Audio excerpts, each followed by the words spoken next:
Welcome everybody to this week's very special edition of Three Men and a Movie. So today we're going to be talking about The Strangers Pray at Night. Notice I didn't say The Strangers Part 2, which was originally the plan. It was going to be, or was supposed to be, a sequel. It did not end up being a sequel. It's sort of another chapter in the same story of these serial killers. Now, one big thing about the film, it is starring a girl named, woman now, named Bailey Madison, who, if you look a little closer, you might recognize from some of her earlier roles as a child star, as a child actor. She played May Bell in The Bridge to Terabithia, which is the most notable film that I can remember she was in. And she was great as a child star, and now as a teenager, woman, she did a pretty solid job in The Strangers Pray at Night. Now, there was a bit of controversy there with The Strangers. The movie kept getting green lighted, and then they would start production and then slow down production and then go back into talks. And one of the biggest major selling points for part 2 was Liv Tyler, who starred in the first film, and no spoiler there for you, the movie's been out for years now, so if you haven't seen it, watch it. It is really good, but I'm gonna tell you, Liv Tyler makes it. So Liv Tyler had a possibility of starring in The Strangers Part 2, especially since the original director was also part of the team for the second episode of it, or for the second part. One could be an isolated, detached film all on its own, which it ends up being. The plot is very similar, yet a different setting. So the first one takes place in a cabin, sort of in the middle of nowhere, in a small town away from the city, and the whole story unfolds there. And so they do kind of go into the wilderness a bit in part 1 of The Strangers, in the original one, because the backyard is kind of the wilderness. There's woods in the backyard, and there's a garage that's really far from the cabin home and things like that. So the first one is the setting is real simple. The second one now has a setting sort of in a vacation trailer park home near a lake with a pool, something like that. And so even though the settings are different, it does allow for very similar type of scary parts or jump scares and stuff like that. So what The Strangers Pray at Night does have is a pretty quick, fast pace. Once the trouble starts, once the killers start chasing the characters, who are a family who are going to be dropping off their daughter, like I mentioned earlier, played by Bailey Madison. They're going to drop her off in boarding school, so she's not happy about it. But before they go there, they're going to make a pit stop at their uncle's home, which their uncle is the owner, or the one who runs this vacation trailer park area. But since it is no longer the summer or spring break, and it's not winter, then there are no tenants in this trailer park area. So it's pretty much isolated and abandoned. That sets up the setting for these strangers to come about and wreak havoc on this family and on the owners of the place. So the movie is pretty good. I'm going to put it there. And I will say pay for it. Because if you're a horror movie, thriller, scary movie fan, what you're looking for is that feeling of, oh crap, tension. I'm expecting one thing and something pops up and I get scared and I jump, and that's what you want. And this movie does deliver that. You do get that. Now, if you're looking for multiple layers in a film of horror or a scary jump scare kind of film, you might not get them with The Strangers Pray at Night. But I'm assuming that the majority of people that go into watching a horror film aren't necessarily looking for that much depth.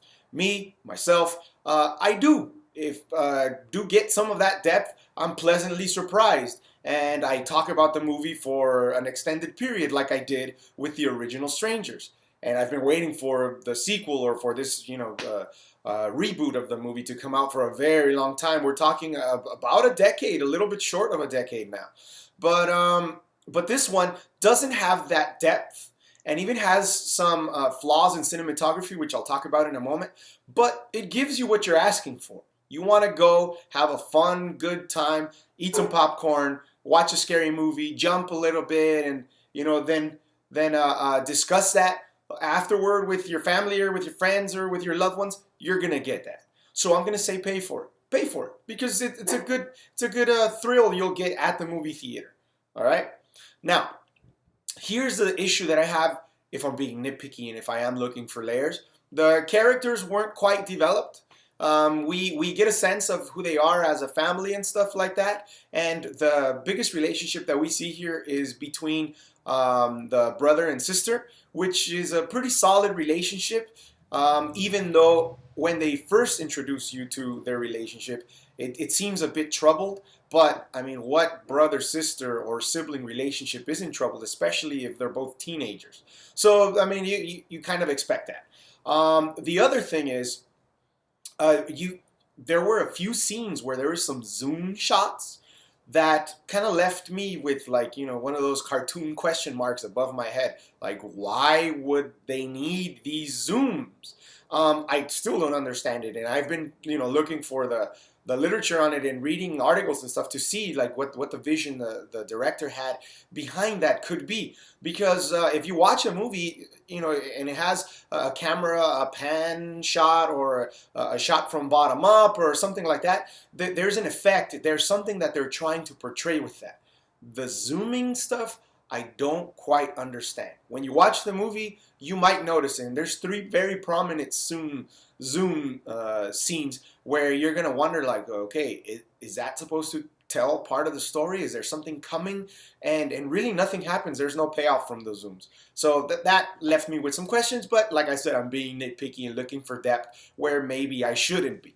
A really cool thing that we noticed, and I went with family and we were, you know, it was a special film for us because we really enjoyed the first one and we saw it, you know, all together and stuff, and so the second one was, you know, kind of a cool thing, like, hey, remember The Strangers? Yeah, well, there's another one.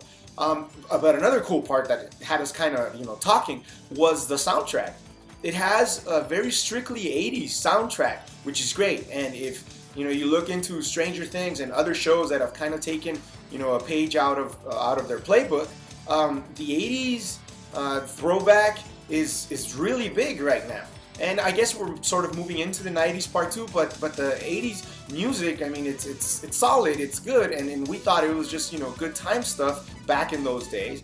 But if you look at it now, it does have some ability to tell the story as well. And in The Strangers Pray at Night, those songs that they play during specific scenes do create an effect, and it makes it very eerie and creepy, as it did in the original Strangers, where it had some old country classic, and hearing that music while the killing scenes were going on really created that effect of a juxtaposition between, oh crap, there's this horrible thing happening, and you got a really sweet romantic song playing in the background, as it did with these 80s songs. And I'll mention the 3 notable ones that I remember. I Think We're Alone Now by Tiffany.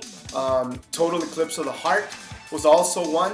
And let me check my notes here real quick. The third one was Kids in America. So if you think of those songs, you really don't think horror, you really don't think killing murder scenes, but they work really well. So you have some pros and cons to the film, as you're going to have with any film.